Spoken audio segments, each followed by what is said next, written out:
this is Bob. Hi, Bob. It's Jason Curtis speaking, all the way from Cape Town, South Africa. How are you? Hey, Jason. How are you today? I'm well, thank you. It's must admit it, a great pleasure to actually be speaking to you. I'm one of those sad people. I'm a fan as much as a journalist. So. Oh, we need more of those, actually. Well, we need more just actual music fans these days. It would help. True. Yeah, we fight the good fight. Well, I appreciate that. But congratulations. Yeah, thanks. I guess we're talking. Which of the records do you have? Did Modulate. you modulate so far? Yeah. Okay. Yeah, we're waiting for the other two. I must admit, I nearly fell over backwards when I heard that you were going to put out 3 albums in the space of in the space of a very short period of time. Mm-hmm. Yeah, well, the second record, the Loud Bomb record, which is a lot more just ambient electronic, has been I've been selling that one on the road in the States and through my website since the middle of March. We just haven't put it into retail yet, and I think Cooking Vinyl, which is the company that's handling things for us outside the U.S., is wanting to wait on that. So, okay. But yeah, in the third record, Body of Song, is about 2/3 finished. I actually need to get that finished next month so it can come out early next year. Brilliant. And how's it been? I mean, it's been a totally different way of working for you, hasn't it? Yeah, I on all fronts, I think, business-wise, Granary Music now is a true standalone independent label in the U.S. We do all the manufacturing, the distribution. We've arranged a distribution deal once we have everything finished, just to get it into stores. That part's different. I think, compositionally, the way Modulate was put together and, the way it was recorded was very different as well. Sure. Sonically, it's a lot different than any of the other records that I've made, although I think, songwriting-wise, you can still tell who it is. Yes. But, yeah, there's been, been a lot of changes. The touring so far this year has been really good. I did a couple months of a multimedia tour that I put together. I did about 30 shows in the U.S., and that was me playing live to audio and video track. Brilliant. And put together about 100 minutes of original film content.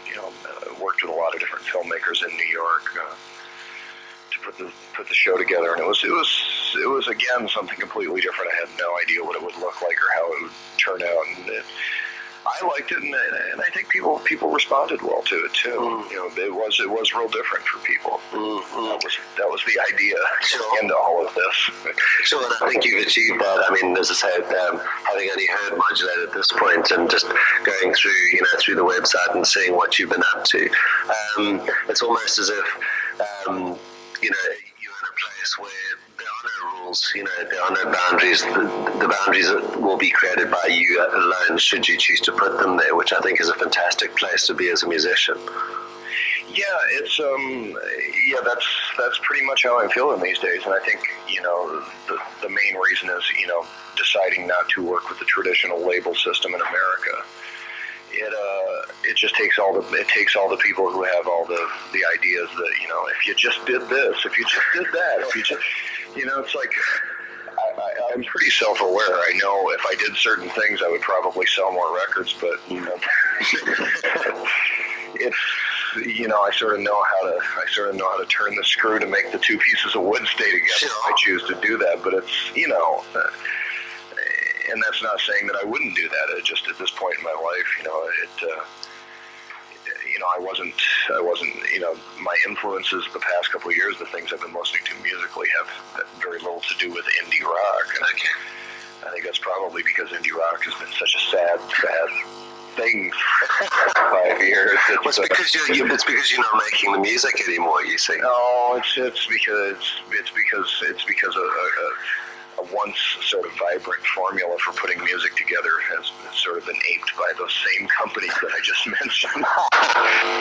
Foist upon young bands who really had no idea what they were doing. And so, it's not to say that it's all bad, but you're a fan, you know what's been going on. Sure. the carbon copy post-Nirvana thing has been...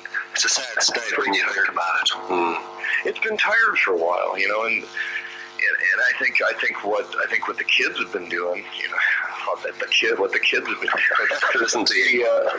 Well, just technology has gotten cheaper, and people are able to experiment with sound, in many different versions, whether it's hip hop or all the different electronic genres that are out there. And that to me sonically is way more interesting than yet another band, with a quiet verse and a loud chorus. Sure.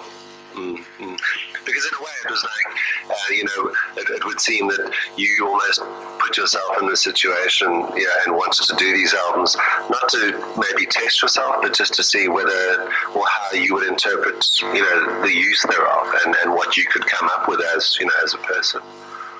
Yeah, but part of it to me was just, getting I went through a period of time where I really wasn't looking at the guitar as a writing instrument. Just cutting up sound and moving it around was, it was pretty fascinating to me, and there's always the danger of going too far into that, into that world where you just don't get back out. And, I think I could have gone there. I'm now back playing the guitar a lot more and feeling good about that. But it was just, it was knowing that for 20 plus years I had sort of relied on a certain style that came to me by accident, I guess. And I just, just for my own sake, needed to shake it up. In '98, the Last Dog and Pony Show, a fine record, but when I stepped back from it, I was like, I've written these songs a lot of times. Yeah. And, if I just continue to repeat this record, it's not going to be, it might be fun for a few people, but for me, I don't think there wouldn't be much growth there. Ideally now, I think having done Modulate and Loud Bomb and still working on electronic stuff, it's really gotten me interested in the guitar stuff again. And maybe finding ways to better incorporate the new colors and the new palettes that I'm working with. Modulate was a work in progress. There's no doubt about it. Well, was it good to be in that place where you can do that and put it out there, and let the audience decide and almost perhaps guide you in a way, or not? A little bit, yeah. I mean, I've got a good sense of what where people's thresholds are now, which is good. I mean, it's better than just like Bob made another good record. It's terrible. It's been fun. It's been fun to see some of the antagonism and some of the confusion. It's at that point, I feel much better about that. It makes me feel stronger about my work than just people just sort of saying, "Oh, it's good, it's Bob, it's good." It's Yeah, because you could have, like you said, the formula so well. You could have continued doing it infinitum, but rather, in a way, I think it's probably respecting the audience as well by saying to them, "Well, I'm not going to feed you more of the same. I'm going to turn it on its head. I'm going to turn it upside down and see what comes out the other end." And I think for the most part, I'm sure those fans have stayed with you. Yeah, there's been people who have been really perceptive and seen it for what it is and really appreciate it, and it's opened them up to a new kind of music. And then there's the people who always said, we want Bob to grow and do things different. And the second they got this, they were like, we don't want this. We want the old stuff. And I was like, yeah. Everybody says they want something different, and then when they get it, then they're not sure what to do with it. So. But it's been good. It's been fine. But I think that's the most important thing, isn't it? I mean, to be at the place you are in your career, to be able to do music that you can put your name to, and yes, be it good or bad, whatever that response may be, but for it to be a good representation of where your head's at, rather than, as you say, it being that of a label trying to maneuver you within a style of music that's currently popular. Yeah. Exactly. This year so far has reminded me a lot more of when I started this whole thing many years ago. Having to put everything on the line myself. Yeah. Again, not looking for financial support, not looking for Yeah, it's pretty much taking a whole new thing. Granted, there's a brand name, I guess there, sure, it's got some value, but otherwise it's been pretty damn punk rock in its own way. Maybe it doesn't sound like it, but it sure feels like it to me. I mean, I think in a way, if you could be an ambassador for the music that you create, you certainly have the balls, for lack of a better word, to stand up and say, well, I'm going to put this out, and yes, convention tells me otherwise, but music has to move on. I mean, I think your frustration with the state of music, the reason for these albums is probably in a way part of a reaction to that, and saying, but hold on, there is more to, people can create new music. And set a level for again, the majors to pick up on your ideas and bastardize it a million different ways. Well, it's I mean, music is, it's supposed to be about the muse. It's supposed to be about the things that lead you through life, the things that you chase, the ideas that you're trying to refine. And, at least in the American pop culture scheme right now, there is no time for finding, the perfect way to say something. So it's very much, everything is soundbite oriented. There's no sense of history, and there's no sense of identity to a lot of what's going on. It's pretty faceless. One face in the crowd stands out, and then everyone starts to look like that face. And it runs across all forms of our culture right now, and that's been our main export for so many years. As a country, is our culture. And it's pretty sad to think that people would follow the lead of American pop culture right now. True. Oh my God! Yes. But I mean, it must be. As far as you're concerned, when you reflect on the decisions that you made and the albums that you are now have done and are completing, are you happy with the result? Yeah, definitely. I think in the timeline, again, I'm always sort of aware because I don't plan on stopping. Which is good. I always know that what I'm doing or what I've just done will ultimately only be part of a timeline. So, maybe years from now, people will, maybe it will make sense more to me. It will make sense more to the people who didn't understand it the first time around. But, it's like time will tell. So I'm happy with it for the moment. I'm really proud of the records, and I think they got a little bit of a bad rap just because they were so different, and it really caught people off guard. Right. But I think in the grand scheme of it, it's always a work in progress. It's always trying to get to the next place. Sure. So, with that in mind, would you have been able to do what you've done? Including obviously the internet and everything else that factors into how you are getting your music out. Could you have done this sooner than you have? No, I think there was a reason it was now.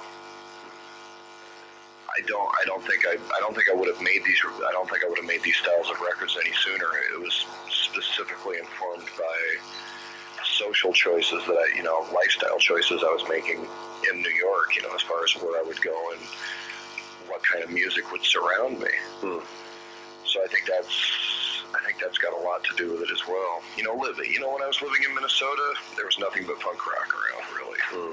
Either that or the North Minneapolis. Prince, Jimmy Jam, Terry Lewis, Alexander O'Neill, that kind of The Time or that kind of stuff. Right. But as far as going down the electronic route, that was specifically just being bombarded by that music because you can't really get away from it in New York. Right. So you capitulated and said, I can do this better. Yeah. It's really funny because, my partner and I have just moved to Washington, D.C. Okay. And, it was funny, we went back to New York last week to see friends, and I had a show up there. And all of a sudden, it was like we were right back. You know, when you get away from New York for 4 or 5 months, you don't hear the same sounds. The rhythm is different, and you got to work with what you got. But going back to New York, it was like you start hearing Madonna everywhere. You start hearing electronic music everywhere. It's like, oh yeah, now I remember that. Which is different than ever. Yeah, which I mean, perhaps where you are now, you're in a better place creatively than being bombarded. Yeah, we'll see. We'll see. Everything I've been writing down here is much slower, but I think that's because it's been 100 degrees and incredibly humid for the last month and a half. So it's, you know, it's just you give in to capitulate is a good word. You just got to give in to where you're at. Too.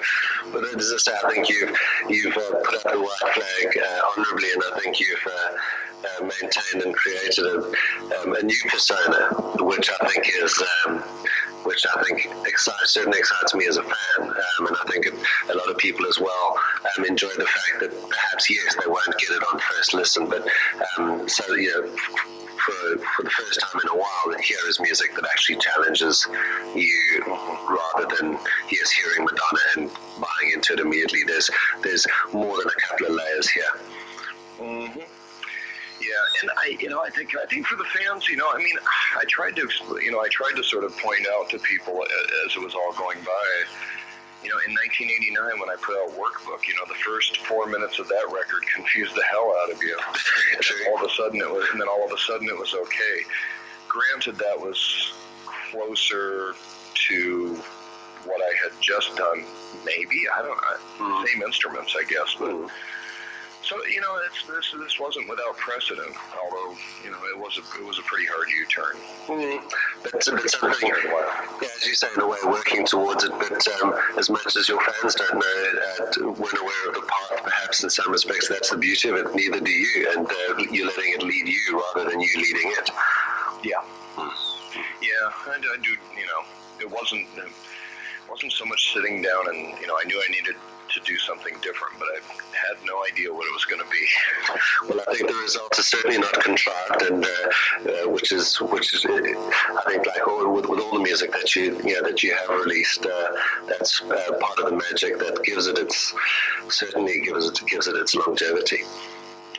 Appreciate that. Great. Well, thank you. I really appreciate your time. It's been, as I say, it's been a real honor for me to actually speak to you, because you're up there in the top 5 of all the interviews I have yet to conduct in my career. I appreciate that, Jason. Thanks. Great, and good luck with it. And hopefully we can perhaps chat to you when you finish off the record that you're on at the moment. Yep, that'll be early next year. I'm sure we'll be talking again. Wonderful. Thank you so much, and good luck. All right, take care. Bye-bye. Thanks. Bye-bye.